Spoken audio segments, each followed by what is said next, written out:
Assalamualaikum warahmatullahi wabarakatuh. Halo teman-teman, kembali lagi bersama saya Maura Dewanita pada materi literatur LPP dan sekarang kita memasuki bab ke-14 yaitu faktor.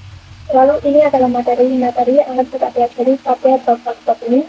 Kita mulai dari materi yang pertama yaitu konsep hotspot. Hotspot ini adalah salah satu dari fitur yang terdapat pada mikrotik.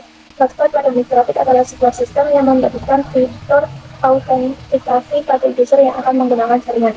Kita lihat pada gambar ini, jadi jika terdapat klien yang akan akses jaringan, jika itu biasanya diarahkan ke login text yang ada di browser. Kemudian klien harus melakukan autentikasi berupa user dan password. Biasanya Wi-Fi password itu tidak di password. Tetapi ketika ada klien yang ingin mengakses, yaitu diarahkan ke browser login. Jadi tiap klien itu bisa login dengan username dan juga password yang berbeda sesuai dengan yang diberikan oleh network administratornya. Metode ini biasanya ada pada sekolah, kampus, kafe, dan lain sebagainya. Kelebihan dari hotspot adalah kita bisa mengkonfigurasi jaringan yang hanya bisa digunakan untuk username dan password tertentu. Dan kita juga bisa memanajemen user, bisa mengatur durasi total penggunaan atau membaca seberapa besar data yang di-download atau di-upload. Dan juga bisa mengatur konten apa saja yang bisa diakses oleh klien. Nanti pada konfigurasi bagi password, kita akan coba menambahkan user, kemudian menghilangkan bisnis dan menambahkan user profile untuk link jenis. Kita lanjut ke setting topologi. Ini saya masih menggunakan topologi bab yang sebelumnya ya. Cuman di sini kita disesuaikan ISP dan juga router ISP1. Yang di router ISP1 namanya dan juga lainnya dibanding menjadi router hotspot. Kemudian ini saya juga tambahkan satu node ya. Teman-teman bisa menggunakan from ataupun pakai Linux juga. Kemudian di sini teman-teman konekkan routernya ke Windows. Kemudian teman-teman hapus konfigurasi sebelumnya ya. Kita lanjut ke konfigurasi hotspot. Untuk perjalanannya hotspot pada router, kita itu harus mengkonfigurasi DHCP server, firewall NAT, firewall filter, proxy, dan sebagainya dahulu. Akan tetapi jika kita melakukan konfigurasi hotspot pada mikrotik, kita itu tidak perlu melakukan konfigurasi tersebut satu persatu karena akan terkonfigurasi secara otomatis. Kita ke Windows router ya. Menu konfigurasi hotspot itu ada pada IP, kemudian hotspot. Nah, pada server kita klik hotspot setup. Di sini karena interface yang mengarah ke klien adalah adap 2, maka di sini kita pilih adap 2. Kita naik local address network, ini adalah IP yang akan tersetting pada hotspot servernya. Nah, di sini ada mask direct network, ini juga nanti otomatis tersetting firewall NAT-nya. Kemudian ini adalah link langsung kita naik. Di sini kita pilih non, kita naik. Kemudian ini 00 benar ya, kita naik. Di sini kita tambahkan DNS lagi yang 8.8.4.4 ya, kita naik. Nah, pada bagian ini akan, nah pada bagian ini itu akan menjadi tampilan login pada web browsernya. Misal di sini saya mau menulis hotspot Maura15.id, kita naik. Nah, kalau ini adalah username dan password yang akan digunakan nanti, yang akan kita masukkan nanti. Misal di sini untuk username saya mau Maura15, kemudian passwordnya agar mudah 123 saja. Lalu kita naik. Oke, di sini successful ya. Selanjutnya kita lakukan pengujian pada browser GUI-nya ya. Di sini saya browser GUI-nya tapi itu menggunakan Chrome ya. Di sini teman-teman bisa tulis mikrotik.co.id, kita coba enter. Nah, ini dia akan muncul tampilan login hotspotnya ya.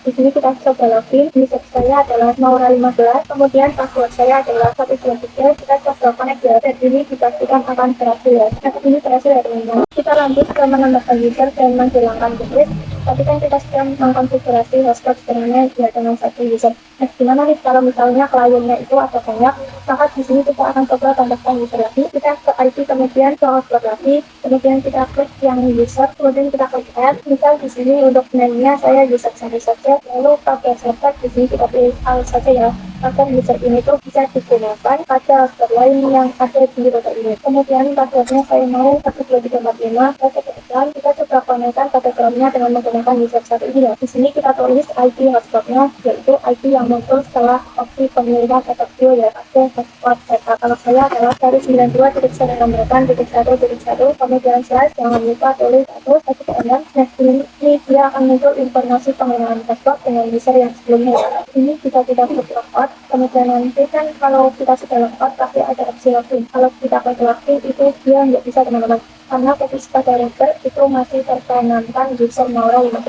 maka di sini kita hilangkan putusnya ya. Nah, ini kita coba lakukan apakah seperti yang saya bilang. Nah, ini benar ya seperti yang saya bilang. Di sini pada routernya kita ke IP, kemudian password. Di sini kita klik yang server profile, kemudian kita klik titik tiga di bagian pojok ini, kita klik OK, kemudian kita hapus nih cookies yang ini, kita hapus aja. Oke, kemudian kita uji lagi pada web browsernya, kita logout lagi. Kemudian kalau sudah muncul ini, kalian bisa login. Kemudian jika muncul halaman loginnya, teman-teman pada usernya kita tulis user satu, kemudian masukkan passwordnya, kemudian kita konekkan ya seperti itu.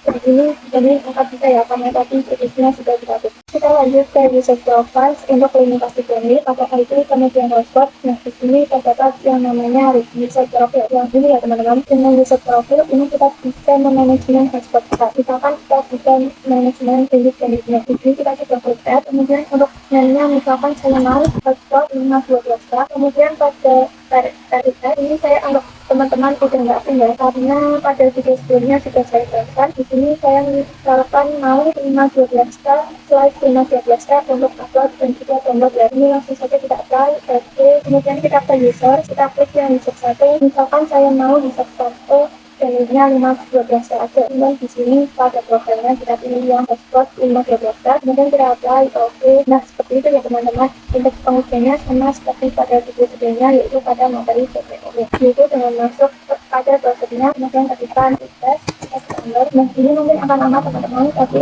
pasti hasilnya 512k ya. Oke, mungkin itu saja pembahasan di part password ini. Semoga bermanfaat dan sampai ketemu di video selanjutnya.